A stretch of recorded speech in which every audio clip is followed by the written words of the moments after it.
A very good afternoon to you, and you're welcome to the World News on Souq News Television. We are reaching live from our studios in Lagos. First, let's begin with the headlines. The federal government says it has met the oil and gas sector revenue benchmark for 2025. ECOWAS partners NDLEA warns that Africa's youth population has become unproductive due to drug dependence.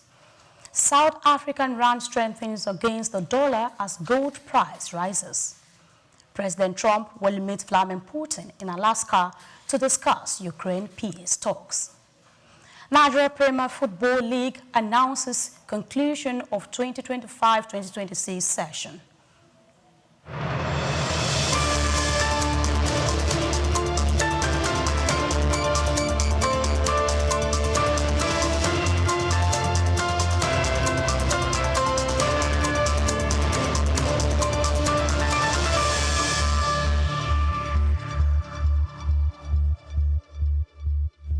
Thank you for joining us. Now we'll bring you the news in detail. The federal government says it has met the oil and gas sector revenue benchmark for 2025, the first time in many years after prolonged struggles in the industry. Spokesman to the executive chairman of the Federal Inland Revenue Service, FIRS, Dr. Dari Adekombi, credited the milestone to sustained peace in the Niger Delta. He highlighted the role of security agencies and private firms, including Pipeline Infrastructure Nigeria Limited, NINL, tasked with protecting government investments.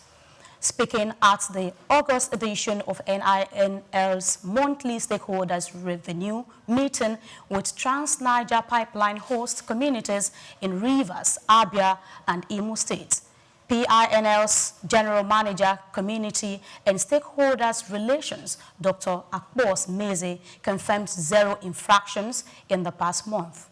He said the uninterrupted operation significantly boosts national crude oil output, aiding revenue performance. The government described the achievement as a positive signal for the economy, stressing that continued collaboration with host communities and security partners is crucial for sustaining oil production again. The Central Bank of Nigeria, CBN, has called on Nigerians to help curb the illegal sale of new Naira notes at parties and social gatherings by reporting commercial banks and their officials involved in the practice. Speaking at the CBN fair in Abeokuta, the Ogun State capital, on Thursday, the Apex Bank's head of currency operations and branch management, Paul Onoha, disclosed that insider involvement is fueling the trade.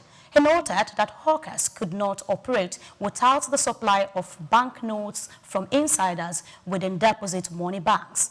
Onoha described the sale of new Naira notes as despicable and urged the public to remain vigilant, stressing that such acts undermine the integrity of the financial system. He advised Nigerians to report any bank or official suspected of supplying new notes to hawkers directly to the CBN or security agencies. The Apex Bank reaffirmed its commitment to ensuring that new banknotes are distributed transparently and accessed by the public through legal banking channels only. And moving on, Nigeria's cost of living has continued to ease, driven by stability in the foreign exchange market, improved agricultural output, and better security, which have collectively reduced inflationary pressures for the 4th straight month. Economic intelligence reports from finance and research firms surveyed by the National pointed to ongoing disinflation ahead of today's official inflation data released by the National Bureau of Statistics, NBS.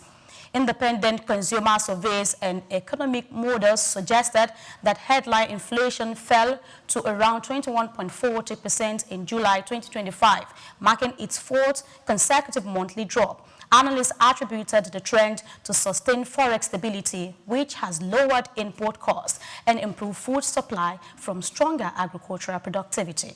Enhanced security in key farming regions has also boosted market availability and reduced price volatility. They noted that if these conditions persist, Nigeria could witness further easing in inflation, creating room for stronger consumer purchasing power and gradual rebound in household welfare. Still in the news, the National Sugar Development Council, NSDC, has signed agreement with 4 new operators to develop greenfield sugar projects expected to produce a combined 400,000 tons annually. The move is part of Nigeria's drive to cut its huge sugar import bill and achieve self-sufficiency.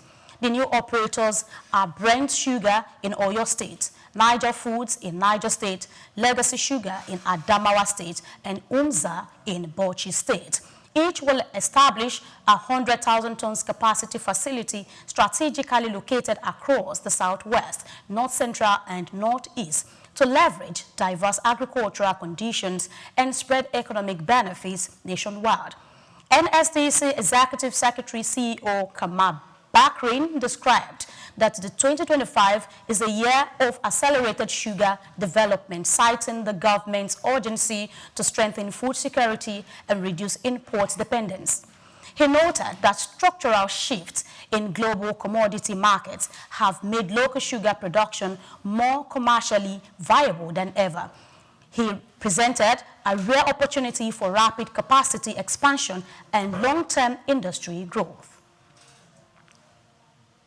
And now the Joint Admissions and Matriculation Board, JAMB, has announced the temporary closure of its portal for uploading the 2025 West African Senior School Certificate Examination WASSCE results. In a statement posted on its official X account, the examination body explained that the move was necessary to address technical challenges encountered by candidates who had previously uploaded their initially released results. According to JAMB, some candidates experienced issues with the system recognizing their earlier submission, prompting the need for a complete technical review of the process. The board assured candidates that the closure is a short-term measure aimed at ensuring the integrity and efficiency of the result verification process. While the portal remains inaccessible for now, JAMB urged candidates to remain patient, noting that a public announcement will be made once the upload service is restored. The examination body reaffirms its commitment to maintaining a seamless admission process for all candidates seeking entry into higher institutions across the country. And now the Rural Electrification Agency, REA, and the Nigerian Armed Force are set to collaborate on deploying solar power systems to military formations nationwide under the National Public Sector Solarization Initiative, NPSSI. This follows a project initiation and planning meeting in Abuja between REA's Managing Director, CEO Abba Aliyu, and the Chief of Defense Staff, General Christopher Musa, at the Defense Headquarters. The NPSSI, a federal government-approved program with initial funding of 100 billion naira, aims to replace diesel generators in public institutions with sustainable solar alternatives. Aliyu said the initiative will cut operational costs, enhance energy efficiency, and promote environmental sustainability. He added that partnering with the armed forces would ensure reliable power supply to critical military infrastructure. General Musa welcomed the collaboration, describing it as a strategic step towards improving the operational capacity of the military while reducing reliance on costly and polluting diesel generators. Both parties agreed to set up technical teams to fast-track project design, implementation, and nationwide rollout. And now we'll be taking a break. We'll return with more stories. Please stay with us. We'll be right back.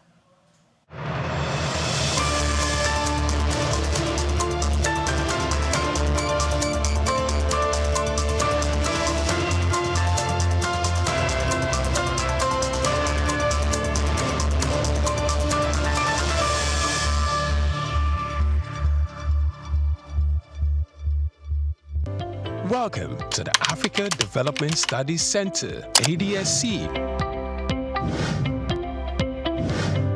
ADSC is an organization focused on training and research to advance sustainable development and growth in Africa.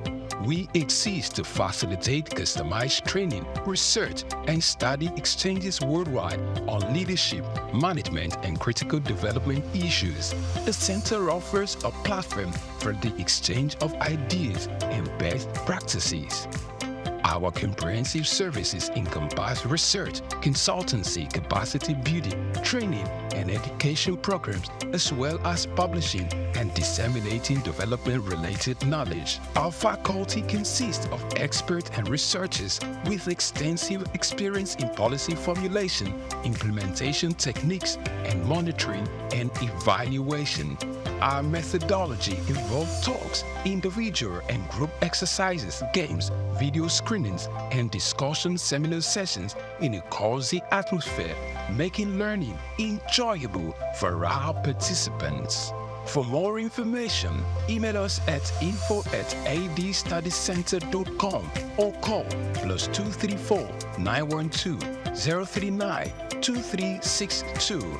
Visit our website at www.adstudycenter.com to learn more about our programs and upcoming events. Africa Development Studies Center, rethinking development for Africa.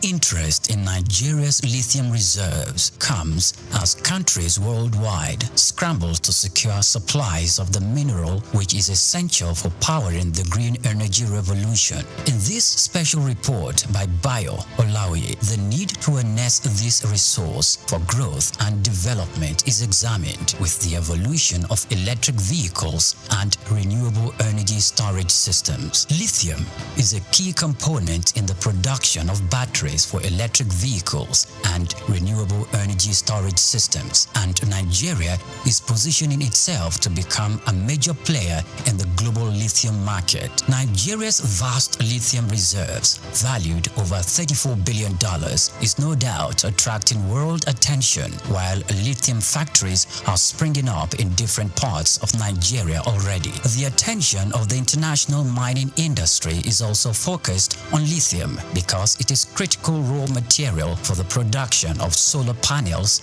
and electric vehicles. Analysts predict that global lithium market could grow robustly over the next decade, driven by the rapid adoption of electric vehicles and renewable energy technologies. Data from a global future market insight showed that the lithium mining industry has emerged as a cornerstone of the clean energy transition, driven by the skyrocketing demand for lithium-ion batteries. The surge in lithium demand is driven largely by the electric vehicles market, which accounted for over 70% of the global lithium consumption in 2024, according to an Iranian-based research firm.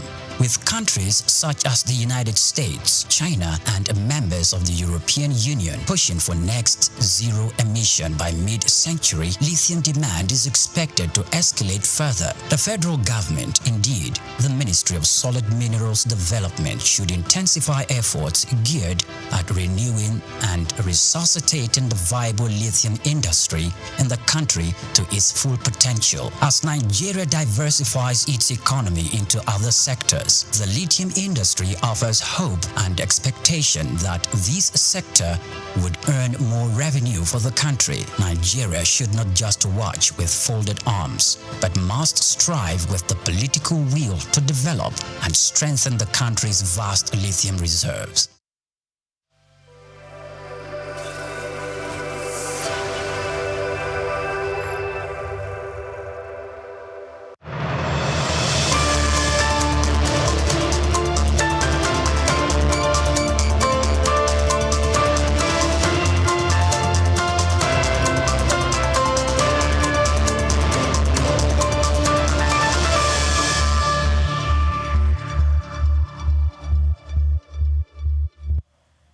Glad to know you never left, and bringing you more stories. The Economic Community of West African States, ECOWAS, has partnered with the National Drug Law Enforcement Agency, NDLEA, to strengthen efforts against substance abuse, citing its massive socio-economic toll. Both bodies lamented the growing loss of manpower to drug addiction, warning that a significant portion of Nigerian youth population has become unproductive due to drug dependence. They stress that the trend poses a serious threat to both national and regional economic growth. As part of the initiative, ECOWAS on Thursday launched a capacity-building workshop in Lagos for desk officers of the Nigeria Epidemiology Network on Drug Use, NENDU. The program aims to promote a data-driven approach to tackling drug abuse and improving treatment strategies.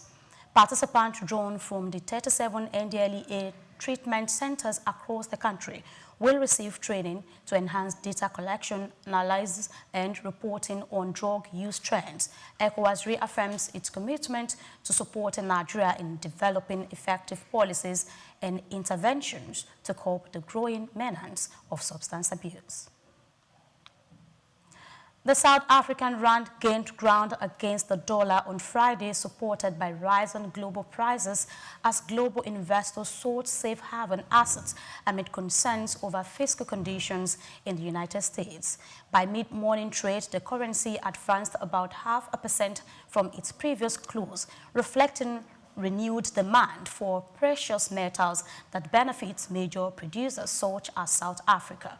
Gold prices moved higher after the dollar threatened against other major currencies, easing pressure on commodities priced in the United States currency. Analysts note that South Africa's currency often tracks movement in gold due to the metal's key role in the nation's export earnings and foreign exchange inflows. Market attention is now turning to domestic inflation figures scheduled for release next week, with expectations that the data will provide fresh insight into the health of the country's economy. Government bond also showed slight strength in early trade, with benchmark yields easing as investor sentiments improve. Away from that, Taiwan has raised its 2025 economic growth forecast to 4.45%, up from the 3.1% predicted in May, driven by surging global demand for technology and artificial intelligence-related products. The Directorate General of Budget, Accounting and Statistics said the island's exports are now expected to grow by 24.04%, significantly higher than the earlier projection of 8.99%. A major producer of semiconductors powering the artificial intelligence boom, Taiwan has maintained a robust trade outlook despite a 20% tariff imposed by the United States, which the government described as temporary while negotiating for better rates continues. The economy expanded by a revised 8.01% year-on-year in the second quarter, slightly above the earlier estimate of 7.96%. The statistics agency also lowered its 2025 inflation forecast to 1.76% from 1.88%, suggesting stable price conditions alongside strong export-led growth. Officials remain confident that the technology sector will continue to anchor economic expansion through the year. And now, Japan's economy expanded by an annualized 1.0% in the second quarter of 2025, outperforming the 0.4% growth forecast. A strong export and higher capital spending offset the initial impact of new United States tariffs. Government data showed that exports, particularly automobiles, are technology-related goods, remained resilient, helped by last-minute Asian demand and pricing strategies from automakers to maintain production levels. Private consumption rose 0.2%, matching the previous quarter's pace, while capital expenditure climbed 1.3%, more than double market expectations. Net external demand contributed 0.3% points to growth, reversing the drag seen in the fourth quarter. Officials say The results confirm a modest recovery, but warned that tariff pressures could slow momentum in the coming months. The Bank of Japan may find conditions favorable for an interest rate hike later this year, though economists caution that export performance could weaken as cost pass-through to United States customers begins. The government projects US tariff could trim Japan's real GDP by up to 0.4%, with sustained recovery, hiring on stronger domestic consumption and easing inflation. And I'll be going on a short break. When we come back, we'll be bringing you more stories on the world news this afternoon. Please stay with us. We'll be right back.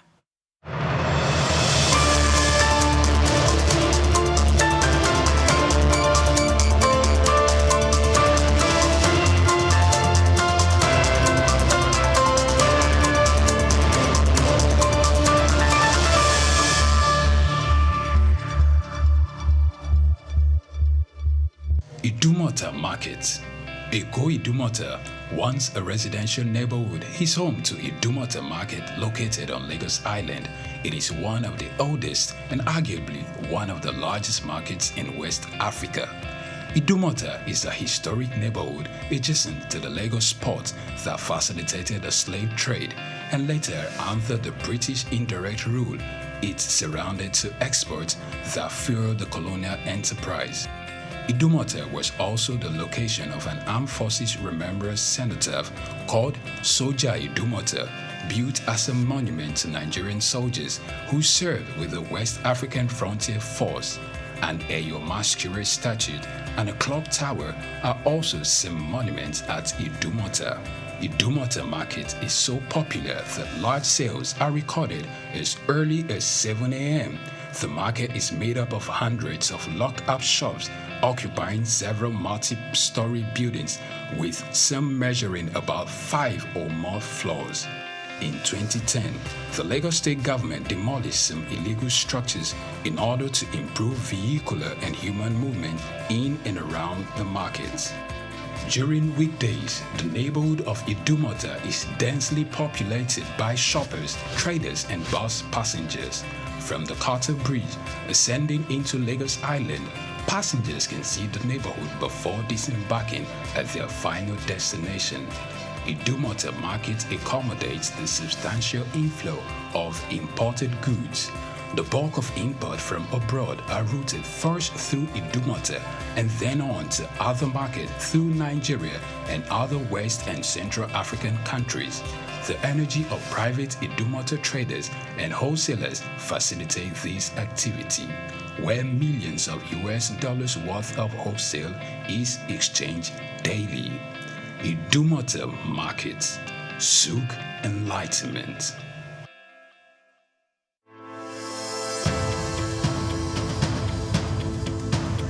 Plastic waste is a mounting crisis, but it also presents an opportunity for business and government to lead the vanguard for systemic change. While regulations, corporate initiatives, and citizens' engagement have made progress, much more is needed in how businesses shape consumer behavior, how governments enforce environmental policies beyond rhetoric, and how public perception is managed through strategic communication. For decades, Nigeria's reliance on single-use plastic sachets, bags, and food packaging has grown, driven by affordability and convenience. However, this has come with a cost. The country generates an estimated 2.5 million tons of plastic wastes annually, with only about 12% recycled. In urban centers like Lagos, Abuja, Ibadan, Port Harcourt, waste is a leading contributor to clogged drainage systems,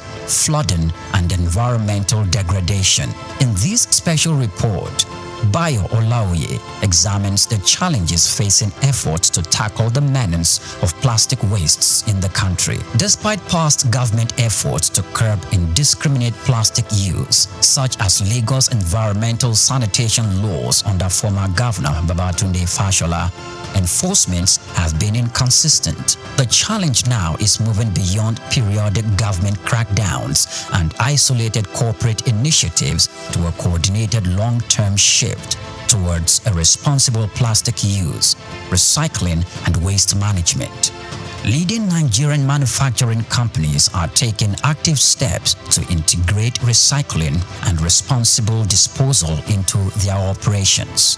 Key initiatives include investing in recycling hubs, with Coca-Cola of Nigeria, Nestle, and Guinness setting up plastic recovery and recycling hubs, creating an ecosystem where post-consumer waste is collected, processed, and refused. Retailers and distributors are being encouraged and in some cases incentivized to set up collection points where consumers can return used packaging for responsible disposal. There is also brand-driven consumer education. Organizations have introduced citizen advocacy campaigns to influence individual waste disposal behavior. This kind of messaging, when amplified by large brands, can have a ripple effect in shifting cultural habits. Beyond environmental responsibility, investing in circular economy models enhances long-term profitability, strengthens brand equity, and aligns with global environmental, social, and governance standards. To effectively shape consumer behavior and stakeholders' engagement, businesses must leverage communication strategies that go beyond compliance reports. Employees should be active participants in sustainability efforts. Companies can integrate sustainability training, incentivize waste reduction, and implement office-wide plastic reduction policies, engaging suppliers, investors, and partners in sustainability commitments such as reducing excessive packaging or co-investing in recycling solutions to create an ecosystem-wide impact.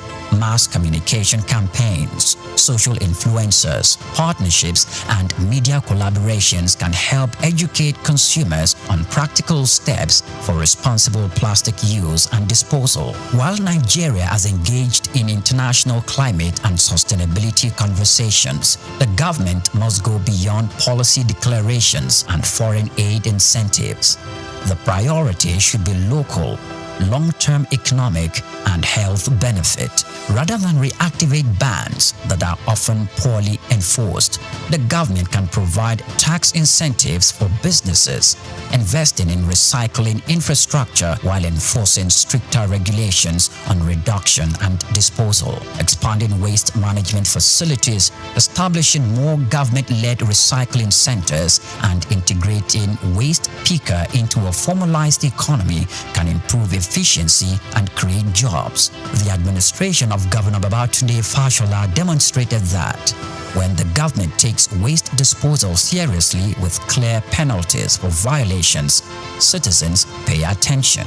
The government must invest and consistently engage public education on the economic and health impact of plastic waste. A cleaner environment leads to a lower public health costs, fewer disease outbreaks, and increased workers' productivity due to better air quality and more usable public spaces. The Nigerian plastic waste problem is not just an environmental issue. It is an economic and reputational challenge for businesses and a government issue for policymakers. By adopting strategic communications, businesses can shift consumer behavior, governments can enhance enforcement, and citizens can embrace a cleaner and more sustainable future.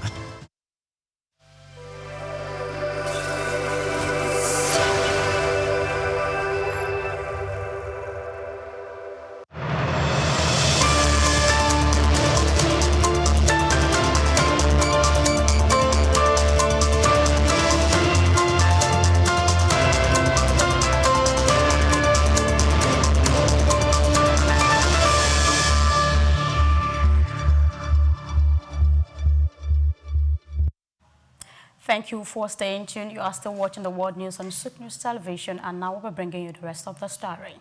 U.S. and Russian officials will gather in Alaska on Friday for a rare meeting between President Donald Trump and Vladimir Putin, their first in 6 years.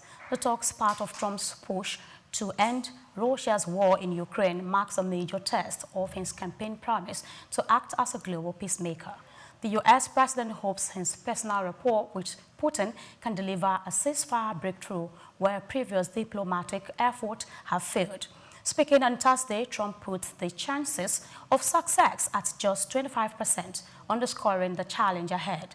Notably, Ukrainian President Vladimir Zelensky, has been excluded from the negotiations. He warned that any agreement reached without Kyiv's involvement would be meaningless, signaling potential pushback even if progress is made. The Alaska summit comes amid heightened geopolitical tensions, with both sides under pressure to find a solution or risk prolonging a conflict that has reshaped global security dynamics. And away from that, China's industrial output slowed to 5.7% in July, marking its weakest growth in 8 months, while retail sales eased to 3.7%, the lowest since December 2024.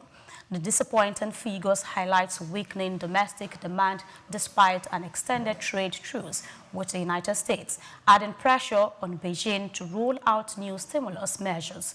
Analysts attribute the slowdown to fading early-year policy support, persistent property sector weakness, and subdued consumer confidence. Fixed asset investment rose only 1.6% in the first 7 months of 2025, missing expectations and pointing on hesitancy in capacity expansion, while high-tech sectors such as automobile manufacturing and aerospace maintained strong capital inflows. Most industries are running on existing capacity amid muted demand. Officials have pledged to boost consumption and curb excessive price competition, but overcapacity and falling home prices continue to weigh on spending sentiment. The property market slump remains a major drag, with July new home prices falling 2.8% year-on-year, combined with record-breaking heat storms and flooding disruption production. These factors are expected to further slow Chinese GDP growth to 4.6% in 2025, below the official targets. Economics warn that without fresh fiscal measures, the world's second-largest economy risks losing future growth momentum in the second half of the year. And now, global equity funds recorded their largest weekly inflows in 6 weeks, attracting $19.32 billion United States dollars in the week of August 13, fueled by softer-than-expected United States inflation data and an extended tariff truce between Washington and Beijing. Technology-focused funds led the rally with $4.08 billion in inflows, the highest weekly demand since February 2021. While healthcare and communication services funds saw outflows, United States equity funds pulled in $8.77 billion, European funds gained $7.08 billion, and Asian funds added $2.07 billion. Global bond funds continued their 17-week streak of inflows, securing $15.87 billion, with short-term euro-dominated and corporate bond funds posting strong gains. Commodity investment also rose, with gold and precious metals funds drawing $2.63 billion, the largest in nearly 2 months. Energy fund added $120 million. Meanwhile, emerging market equity funds saw $1.08 billion in outflows, but their bond fund attracted $1.64 billion. And now in sports, the 2025-2026 Nigeria Premier Football League season will conclude on May 24, 2026, according to the full fixtures released by the league board on Thursday. With just over a week to the season's kickoff, the complete schedule comes 2 weeks after the release of the opening day sparring. Defending champions Remo Stars will open their campaign on August 22 in Ikenne with a high-profile clash against 2022 champions Rivers United, setting the stage for a thrilling start to the season. Remo Stars made history last term, amassing 71 points to clinch their first ever NPFL title. Their title defense will be closely watched as they seek to cement their place among the league's elites.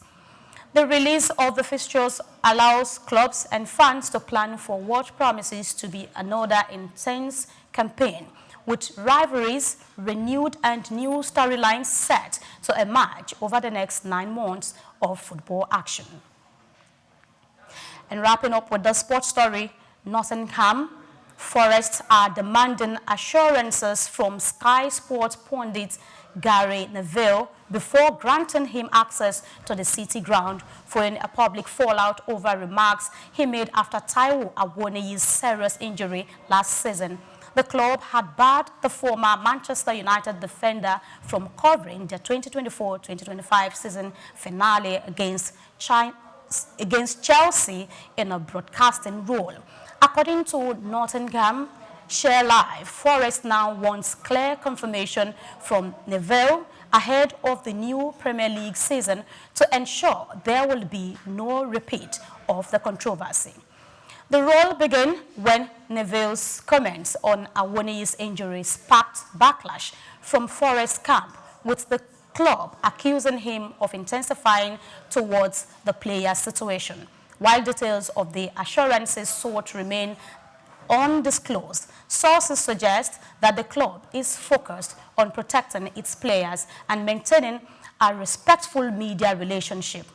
Neville, a long-standing figure in Premier League punditry, has yet to publicly respond to Forest's latest demand.